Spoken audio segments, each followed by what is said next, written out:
of the Almighty and voice of the one true God. Behold the metraton, herald of the Almighty and voice of the one true God. Behold the metraton, herald of the Almighty and voice of the one true God.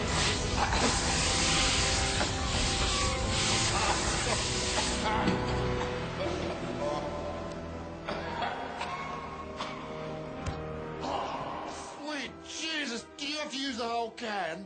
Who the fuck are you? What the fuck are you doing in my room? I'm the one that soaks and she's the one that's surly and that's rich. Stop fucking crow. Get the fuck out of here! Now! Or you do what exactly? Hit me with that fish.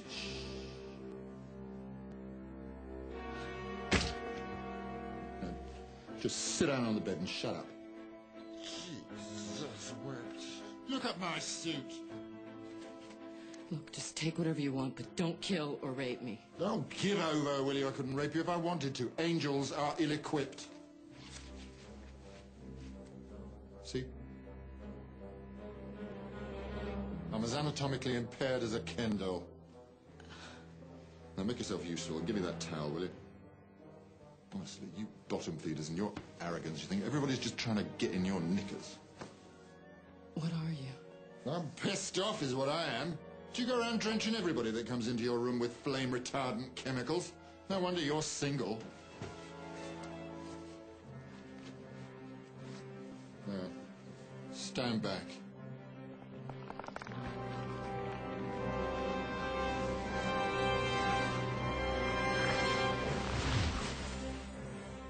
As I was saying, prior to your firefighting episode, I am the metraton. Don't tell me the name doesn't ring a bell. You people, if there isn't a movie about it, it's not worth knowing, is it? I am a seraphim, the highest choir of angels. You do know what an angel is, don't you? Metraton acts as the voice of God. Any documented occasion when some yahoo claims that God has spoken to them, they're speaking to me. Or they're talking to themselves. Why doesn't God speak for himself? Glad you decided to join the conversation. To answer that, human beings have neither the oral nor the psychological capacity to withstand the awesome power of God's true voice. Were you to hear it, your mind would cave in and your heart would explode within your chest. We went through 5 atoms before we figured that one out. How do I know you're an angel? What, you mean aside from the fiery entrance and the expansive wingspan? You want more proof? Fine. How about tequila?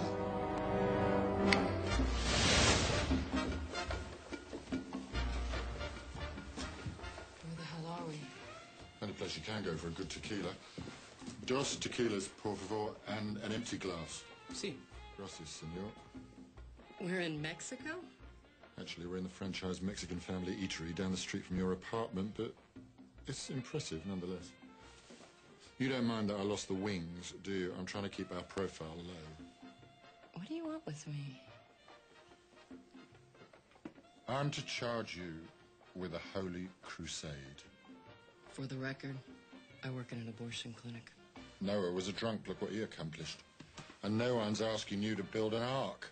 All you got to do is go to New Jersey and visit a small church on a very important day. Oh, gracias.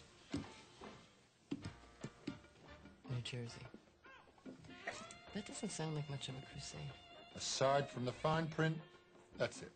What's the fine print? Stop a couple of angels from entering and thus negating all existence. Wait. Repeat that. Stop a couple of angels from entering and thus negating all existence. I hate it when people need it spelled out for them. You might want to clarify that.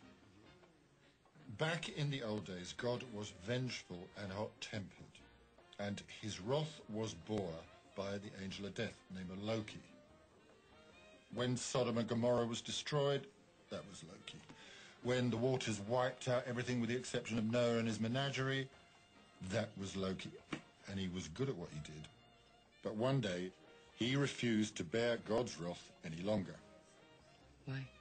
He listened to his friend, a Grigori by the name of Bartleby. Grigori. One of the choirs of angels. They're called Watchers. Guess what they do? So one day, Loki's wiping out all the firstborn of Egypt. Ah, the 10th plague. Tell a person that you're the Metatron and they stare at you blankly. Mention something out of a Charlton Heston movie and suddenly everybody's a theology scholar. May I continue uninterrupted? Once he's done with the firstborn, Loki takes his friend Bartleby out for a post-slaughter drink. And over many rounds, they get into this discussion about whether or not murder in the name of God is okay. And in the end, Bartleby convinces Loki to quit his position and take one which doesn't involve slaughter. So,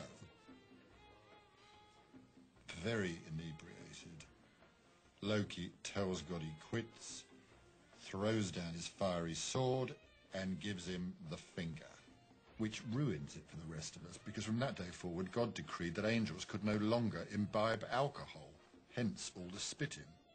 So, for their insolence, God decreed that neither Loki nor Bartleby would ever be allowed back into paradise. Were they sent to hell? Worse, Wisconsin, for the entire span of human history. And when the world ends, they'll have to sit outside the gates for all eternity. And this has what to do with me? Someone has clued them in to a loophole in Catholic dogma that would allow them to re-enter heaven. So what? They beat the system. Good for them. It's not that simple. If they get in, they will have reversed God's decree. Now, listen closely, because this bit's very important. Existence, in all its form and splendor, functions solely on one principle.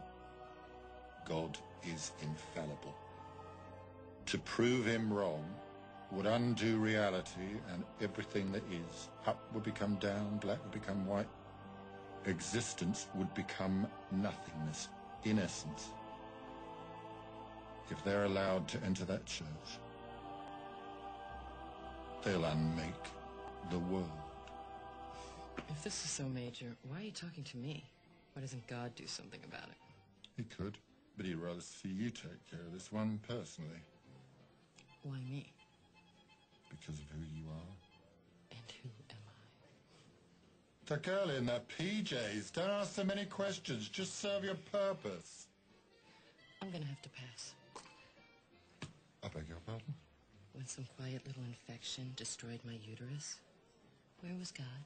When my husband decided he couldn't be with a wife who couldn't bear his children, where was God? To hell with him. Don't allow eons of history and life to get blinked out of being just because you've got a grudge against your creator. So you lost the ability to make life.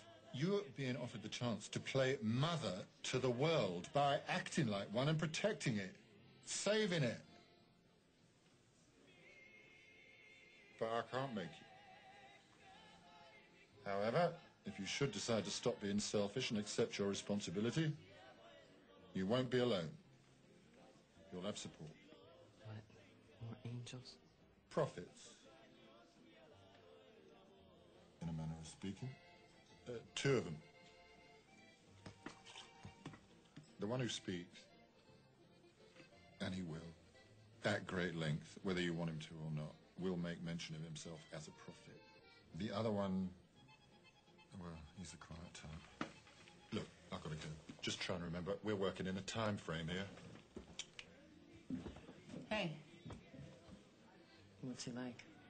God? Lonely, but funny. It's got a great sense of humour. Take sex, for example. There's nothing funnier than the ridiculous faces you people make mid-coitus.